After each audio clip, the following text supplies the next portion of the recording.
अखंड विद्यानंद जी महाराज की जय। सद्गुरु मौनी बाबा भगवान की जय। शिवोहम शिवोहम शिवोहम। गुरु गीता में साधना जीवन के रहस्यों का विपुल भंडार है। यौगिक रहस्य, मांत्रिक रहस्य एवं यांत्रिक रहस्य इसमें अलौकिक रूप से गूंथे हुए हैं। अनुभव संपन्न साधक जानते हैं कि साधना साधक की अपने साध्य के साथ गहरे सामंजस्य, लय और अंततोगत्वा संपूर्ण विलय एवं विसर्जित होने का सत्य है। यह लय मूलतः चारों एवं भावों की होती है। इसकी प्रगाढ़ता एवं परिपक्वता पर ही साधना की सफलता निर्भर है। परंतु यह कार्य इतना आसान नहीं है। इसमें अनेक विघ्नों, विक्षेपों एवं अंतरायों का सामना करना पड़ता है। इनमें से कई परिस्थिति जन्य होते हैं तो कई प्रारब्ध जन्य। परिस्थितियों में स्थान, काल, परिवेश एवं घटनाक्रमों की गणना की जा सकती है, तो प्रारब्ध का पूरा दारोमदार सूक्ष्म संस्कार एवं कर्म बीज पर निर्भर करता है। प्रकारांतर से यह प्रारब्ध ही परिस्थितियों का जन्मदाता है, जिसका सदुपयोग दुरुपयोग अपने विवेक एवं पुरुषार्थ पर निर्भर है। विवेक एवं पुरुषार्थ सजग रहें तो साधना के विघ्न शामिल हो सकते हैं। किसी दुष्कर प्रारब्ध बस इनकी संपूर्ण समाप्ति नहीं सो हो सके तो भी इन्हें समाप्त प्राय तो किया ही जा सकता है। बस जरूरत यही साधना उपक्रमों के चयन एवं उनके उपयोग की है। इन साधना उपक्रमों में काल, मुहूर्त, मंत्र, पूजा, उपचार के साथ दिशा एवं आसन का चयन भी महत्वपूर्ण है। कतिपय बुद्धिवादी इस कथन पर संदेह कर सकते हैं, पर जिनकी बुद्धि सूक्ष्मग्राही है, सृष्टि के विभिन्न ऊर्जा प्रवाहों, चुंबकत्व एवं जैव विद्युत की सामर्थ्य से जो परिचित हैं, उन्हें इस कथन के मर्म तक पहुँचने में समय नहीं लगेगा। पूजा, उपचार एवं तत्व संबंधी उपक्रम इन्हीं के संतुलित सदुपयोग के लिए होते हैं। श्री मौनी बाबा जी भगवान आए नमो नमः। गीता के पिछले क्रम में भगवान सदाशिव के वचनों को प्रस्तुत करते हुए कहा गया कि गुरु गीता का विधिवत अनुष्ठान स्वयं में एक समर्थ उपचार है। यह काल एवं मृत्यु के भय का हरण करने वाला है। सभी संकट इस अनुष्ठान से नष्ट होते हैं। साथ ही इसमें यक्ष, राक्षस, भूत, चोर एवं व्याघ्र के भय का हरण भी होता है। इसके जप से न केवल व्याधियां दूर होती हैं, बल्कि सभी सिद्धियां और लौकिक शक्तियों की प्राप्ति होती है। यहाँ तक कि इसके जप मात्र से सम्मोहन, वशीकरण आदि की तांत्रिक शक्तियां भी प्राप्त होती हैं। इस तांत्रिक शक्तियों की प्राप्ति में आसन एवं उपयुक्त दिशा की चुनाव का विशेष ध्यान रखना पड़ता है। भगवान सदाशिव इस सत्य को चेताते हुए माता पार्वती से कहते हैं, वस्त्रासने च दारिद्र्यं पाषाणे रोगसंभवम् एमे दीन्यां दुःखमाप्नोति काष्ठे भवति निष्फलम्।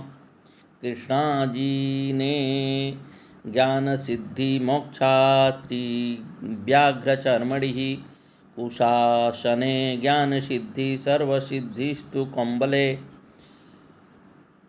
कुर्सा वै दुर्वया देवी आसने शुभकम्बले उपविश्य ततो देवी उपदेकाग्रमानसः स्वध्येय शुक्लं च सान्यर्थं वश्येरताक्षणः रक्तासनः प्रियेः अभिचारं कृष्णवर्णं पीतवर्णं धनागमे उत्तरे शांति कामस्तु वैश्ये पूर्वमुखो जपेत दक्षिणे मारणं प्रोक्तं पश्चिमे च धनागमः। वस्त्रासन पर साधन करने से दरिद्रता आती है, पत्थर पर साधन करने से रोग होते हैं, धरती पर बैठकर साधन करने से दुख मिलता है और काष्ठ पर की गई साधना निष्फल होती है। काले हिरण के चर्म पर साधना करने से ज्ञान की प्राप्ति होती है। व्याघ्र चर्म पर साधना करने से मोक्ष की प्राप्ति होती है। कुश के आसन पर साधना करने से ज्ञान सिद्ध होता है, जबकि कंबल पर बैठकर साधन करने से सर्व सिद्धियाँ मिलती हैं। भगवान शिव कहते हैं, हे देवी, इस गुरु गीता का स्वाध्याय कुश के आसन पर, धूप के आसन पर अथवा श्वेत कंबल के आसन पर बैठकर करना उचित है। शांति प्राप्ति के लिए श्वेत आसन एवं वशीकरण के लिए रक्त वर्ण के आसन, सम्मोहन के लिए काले आसन एवं धन प्राप्ति के लिए पीले आसन पर बैठकर साधना करना चाहिए। इस क्रम में उत्तर दिशा शांति कार्यों के लिए, पूर्व दिशा वशीकरण के लिए, मारण कर्म के लिए, दक्षिण दिशा एवं धन प्राप्ति के लिए पश्चिम दिशा उपयुक्त मानी गई है। गुरु गीता की इस महामंत्र की रहस्यवाणी इनके लिए अति उपयोगी है जो साधना, विज्ञान एवं विशेष अनुष्ठान के उद्देश्य उत्सुक हैं। इसकी वैज्ञानिकता को वे अपने प्रयोगों से चरितार्थ कर सकते हैं। इस संदर्भ में महाराष्ट्र के संत वामन पंडित जी का प्रसंग बड़ा ही मर्मस्पर्शी है। वामन पंडित जी समर्थ रामदास के समकालीन थे। इनका जन्म बीजापुर में हुआ था एवं विद्याध्ययन काशी में रहते ही भगवान विश्वनाथ की कृपा से इनकी साधना रुचि तीव्र हुई, परंतु साधना की तीव्र इच्छा के बावजूद इनका संकल्प बार बार टूट जाता था। मन भी सदा अशांत रहता। समझ में नहीं आ रहा था कि क्या करें। कई बार तो ये अपनी स्थिति से इतना खिन्न हो जाते कि अंतस्थ हताशा से भर जाता। मन सोचता कि जो जीवन उद्देश्य प्राप्ति में निरर्थक है उसे रख कर भी क्या करें। इस निराशा के कुहासे में कोई मार्ग न सूझता था। जब तो करते मन नहीं लगता, साधना बार बार भंग हो जाती, लिए गए संकल्प दीर्घ काल तक नहीं चल पाते, 1-2 दिन में ही इसकी तिथि हो जाती। कुछ प्रारब्ध भी विपरीत था और कुछ निराशा का असर। इनका शरीर भी रोगी रहने लगा। आखिर एक दिन इनका धैर्य विचलित हो गया और इन्होंने सोचा कि आज अपने आप को गंगा में समर्पित कर देंगे। इस निश्चय के साथ ही वे गंगा के मरिकड़िका घाट पर आ विराजे। बस अंधकार की प्रतीक्षा थी कि अंधेरा हो और चुपके से देह को भी सजन कर दें। अपने इस चिंतन में डूबे वे भगवान से प्रार्थना कर रहे थे, हे प्रभु, मैं चाहकर भी इस देह से तप न कर सका। हे प्रभु, अगले जन्म में ऐसा शरीर देने की कृपा करना जो साधना करने में समर्थ हो। ऐसा मन देना हे मेरे स्वामी, जिनकी वृत्तियां तप में विघ्नकारी न हों। श्री वामन पंडित जी अपनी प्रार्थना के इन्हीं भाव में लीन थे। उनकी आंखों में निरंतर अश्रुपात हो रहा था। सूर्यास्त कब अंधेरे में बदल गया इन्हें पता ही नहीं चला। उनको चेत तो तब आया जब एक वृद्ध सन्यासी ने उन्हें सचेत किया। उस सन्यासी महाराज के चेताने से इनकी आंखें खुली। आंखें खुलने पर इन्होंने देखा कि उन वयोवृद्ध सन्यासी का दायां हाथ इनके सिर पर था और वे कह रहे थे कि धैर्य रखो वत्स, साधना में बाधाएं आना स्वाभाविक हैं, पर तुम्हें परेशान होने की आवश्यकता नहीं है।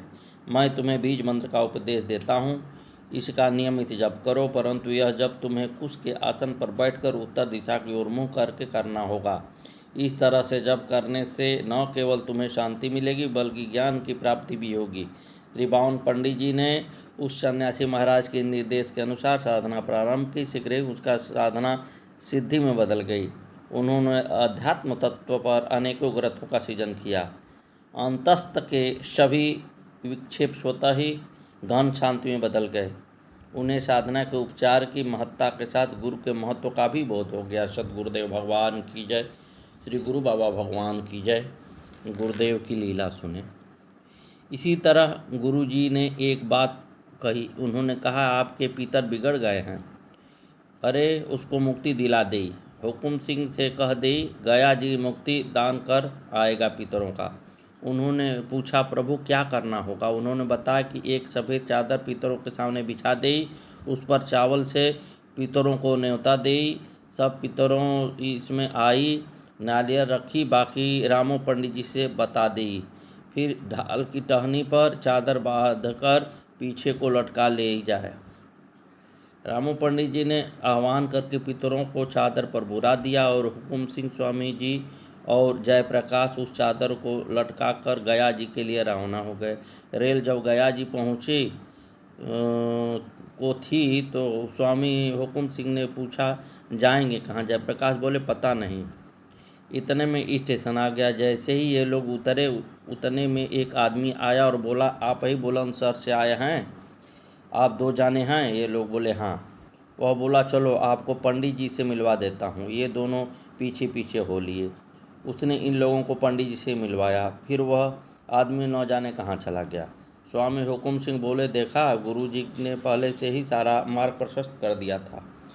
फिर विधि विधान से सब क्रिया करके पिंडदान करके ये दोनों लौटे। जयप्रकाश बोले, उस समय तक तो ये लोग ये भी नहीं जानते थे कि पितरों को मुक्ति भी होती है। गुरु भगवान ने ही बताया था कि पितृ भी सोचते हैं कि हमारे कुल में कौन ऐसा पैदा होगा जो हमें गया में पिंडदान देगा। गुरु भगवान ने दया करके इनके पितरों को मुक्ति दे दी।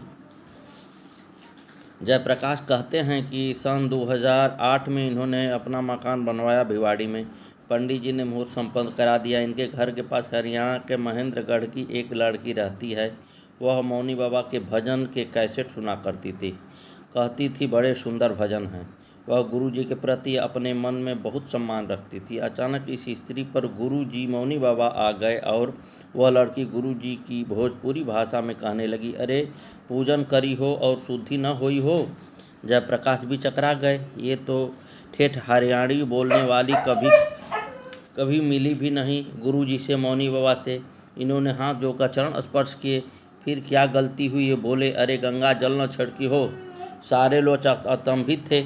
ये कौन सी भाषा बोलने लगी। जयप्रकाश ने बताया कि ये भोजपुरी है। मेरे गुरुजी इनके माध्यम से बताने आए हैं। पंडित जी ने पूछा तो उन्होंने स्वीकार किया कि वह गंगा जल छिड़कवाना भूल गए। सबने गुरु जी के चरण स्पर्श किए, जयकारा के नारा लगाए, मौनी बाबा भगवान की जय। तब उन्होंने उस शरीर को छोड़ दिया और सब कुछ यथावत हो गया। सदगुरुदेव भगवान की जय, श्री मौनी बाबा जी भगवान की जय। एक बार जयप्रकाश और उनके भाई रामपाल गुरुजी मौनी बाबा के दर्शन को घुघरावली पहुँचे। ये लोग नमन करके बैठे। वहाँ और भी भक्त बैठे थे। भक्त पूछने लगे, रामपाल तेरे ये क्या हो गया। उनकी गर्दन पर एक दांत जैसा कुछ हो गया था। उससे पानी निकलता था और वह नीचे की ओर बढ़ता ही जा रहा था। रामपाल बोले, क्या करें, कुछ समझ में ही नहीं आ रहा है। गुरुजी बोले, अरे सुल्तानपुर जाए, नमन करी, नमन करके अर्जुन कुंड में नहा ले, ठीक हो जाए। गुरु आदेश मिला तो ये दोनों भाई सुल्तानपुर आश्रम गए। वहाँ सब शक्तियों को नमन करके अर्जुन कुंड में नहाए। नहाकर जयप्रकाश भाई भी रामपाल के साथ उनके घर आ गए। रात वहीं रुके। सुबह देखा तो वो दांत खत्म हो गया था। ये बोले, भाई तेरा दांत तो चला गया। रामपाल खुशी से बोले, सच। जयप्रकाश बोले, हाँ देख ले शीशे में। रामपाल ठीक हो गए। मौनी बाबा भगवान जो कह देते थे वो अवश्य ही सफल और सत्य होता था। सतगुरुदेव भगवान की जय हो। जयप्रकाश सिंह के एक बड़े भाई महिपाल सिंह, उनके बड़े लड़के मोहित को रात में सोते सोते भूत उठा ले जाते थे और जंगल में खेतों में कहीं पटक देते थे। सब समझाते थे कि बदमाश उठा ले जाते हैं। जब सब समझते थे कि बदमाश उठा ले जा रहे हैं, उससे पूछा तो वह भी गांव के कुछ लोगों का नाम बताता था। गुरुजी मौनी बाबा ने किसी जानकार के यहाँ ले जाने को कहा। जानकार ने बताया कि हम कुछ नहीं कर सकते, बहुत बड़ी शक्ति है, परंतु इसकी कोई महात्मा ही रक्षा कर सकता है। इस बात के खुलने से पहले की बात है। ये लोग रात को हथियार लेकर छत पर तैनात हो जाते थे। पहरा लगाते थे कि घर में कोई न घुस आए, क्योंकि ये लोग समझते थे कि कोई बदमाश बच्चे को उठा ले जा रहा है। उस दिन पहरा देते थे। जयप्रकाश की 2 मिनट की आंख लग गई। लाइट चली गई और एक पत्थर आकर चूल्हे के ऊपर रखी परात पर गिरा। इतनी ज़बरदस्त आवाज़ हुई कि पूरा गांव उठकर आ गया। ये बोले, नज़दीक न आना, गोली मार दूंगा। 2 लोग नीचे गए, देखे, टॉर्च लेकर देख रहे थे। वे कोठों की ओर जा रहे थे। इतने में एक और पत्थर फिर गिरा और लुढ़कते लुढ़कते तख्त के नीचे गया। इन लोगों ने तख्त के नीचे देखा तो वहाँ से पत्थर गायब था। वे लोग बोले, यहाँ तो कुछ नहीं है। दहशत न हो इसलिए जयप्रकाश बोले, बिल्ली थी, चली गई। परात लेकर ऊपर आ जाओ। इन्होंने उनसे पूछा क्या देखा, तो उन्होंने बताया कि पत्थर लुढ़क कर जाता देखा, पर फिर वह गायब हो गया। जयप्रकाश बोले, कोई चोर डकैत नहीं है, इसको प्रेत आत्मा परेशान कर रही है। सुबह भाई हुकुम सिंह को बताया तो वो बोले, ऐसा नहीं हो सकता। कोई भाई न माना। फिर सिर्फ इन तीनों को जो उस रात वहीं थे पूर्ण विश्वास था कि ऐसा ही हुआ है। भाई मीर सिंह ने बताया कि तुम लोग ठीक कह रहे हो। उसके एक मित्र थे सत्यपाल, उसके आगे खाना आता तो टट्टी हो जाता था। वे क्रोधित होकर भोजन लाने वाले को थप्पड़ मार देते थे। उनका इलाज एक सिद्ध पुरुष ने किया था। मीर सिंह ने नाम पता बताया और कहा, उनके पास जाओ, पर उनसे सवाल न करना, नहीं तो भगा देंगे। जयप्रकाश सिंह, भाई हुकू सिंह और विजयपाल सिंह मोहित को लेकर उनके पास गए। उन्होंने बताया कि इसके साथ भूतों का एक बहुत पूरा झुंड लगा हुआ है। ये तो मर जाता पर एक संत इसकी रक्षा करते हैं। भाई हुकुम सिंह बोल पड़े, अजी ये उनके नाम भी बताता है जो उसे उठाते हैं। वो बोले, ले जाओ लड़के को, भागो। जयप्रकाश ने हाथ जोड़कर और बोले, महाराज क्षमा करो। उन्होंने कहा, यही तो चाहते हैं वो। तुम समर्थ हो, सारे गांव को नष्ट कर सकते हो। पहले सारे गांव को नष्ट कर लो, फिर आना। ये भूत मंडल यही तो चाहता है, गांव पूरा भूतावास बन जाए। जाओ, सबको मार आओ, फिर आ जाना। इन लोगों ने खूब क्षमा मांगी और कहा, महाराज इलाज करो। उन्होंने मंत्र पढ़ा और जयप्रकाश से फूंक लगवाई और मोहित का हाथ सूंघने को कहा। उसके हाथ से टट्टी की बदबू आ रही थी। सबने सूंघ कर देखा। फिर उन्होंने मंत्र पढ़कर झाड़ा लगाया और फिर से हाथ सूंघने को कहा। बदबू नदारद थी। तब उन्होंने कुछ उपाय बताकर कहा कि विधिपूर्वक ये सारे उपाय कर लेना, सब कुछ ठीक हो जाएगा। वह 2 महीने ठीक रहा, पर एक दिन वे प्रेत आत्मा उसे फिर उठा कर ले गई। बड़ी मुश्किल से वह मिला। गुरुजी मौनी बाबा ने फिर महिपाल सिंह के पास खबर भेजी। अरे महिपाल से कह दे हो, मोहित हमारे पास छोड़ दे। कुछ दिनों उन्होंने उसे अपने पास रखा और बिल्कुल ठीक हो गया, सारी बलाओं से मुक्त हो गया। फिर किसी आत्मा ने उसे तंग नहीं किया। सदगुरु मौनी बाबा भगवान परम ब्रह्म परमेश्वर थे। उनके अधीन अच्छी बुरी सारी शक्तियाँ थीं और सभी पर उनका नियंत्रण था। वे करिश्मा दिखाते न थे, उनके चारों ओर करिश्मा स्वयं ही हुआ करते थे। सदगुरुदेव भगवान की जय, श्री मौनी बाबा भगवान की जय। आगे की कथा कल।